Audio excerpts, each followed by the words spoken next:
The maritime cooperation between the Philippines and America continues to develop with the latest joint sail between the two navies in the waters of the country's exclusive economic zone.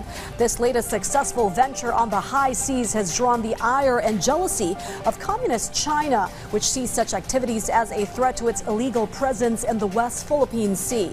Our Patrick De Jesus tells us more. The ships of the Philippine Navy and U.S. Navy, BRP Ramon Alcaraz and USS Mobile, sailed together on Wednesday in the West Philippine Sea. This activity is part of the maritime cooperative activity between the two countries, conducted within the Philippines' exclusive economic zone of Palawan. The exercises include a communications check, division tactics, and a cross-deck exercise. The MCA aims to strengthen the interoperability and cooperative capability of the Philippine and U.S. navies, following the recent 2+2 ministerial dialogue between the Philippines and the U.S. According to the AFP, no Chinese vessel was monitored during the joint sail.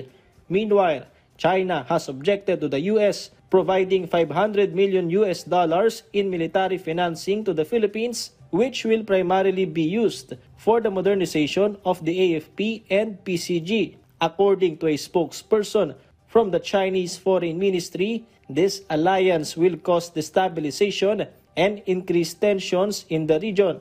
They also stated that seeking security assurance from external forces will result in greater insecurity. A maritime law expert emphasized that China should not interfere in the Philippines alliance with the U.S. Ang hirap kasi ang China, wala siyang pakialam na tayo ay isang sovereign nation, na meron tayong kasarinlan at sarili nating interes. Hindi niya nirerespeto yon. At lagi niyang sinasabi na tuta lang daw tayo ng US. No? So, napakababa ng tingin nila sa atin. So, sa pamagitan nito, I think mapapakita natin na hindi dapat yan. Dapat din ay respetuhin mo ang Pilipinas. Respetuhin nila ang Pilipinas bilang isang sariling bansa na may sariling interes. At gagawin natin kung anong dapat natin gawin para nga depensahan itong mga interes na to. A political expert also responded to progressive groups criticizing the U.S. military grant to the Philippines.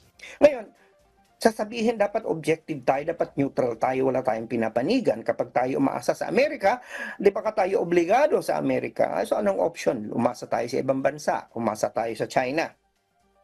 So, malinaw na ang kailangan nating isipin ay yung interes ng bayan. Bawat kilos ay meron niyang panganib. Subalit hindi ibig sabihin nito na yan na ang mangyayari, na masyado ng napaka-negative kaagad ng tingin natin.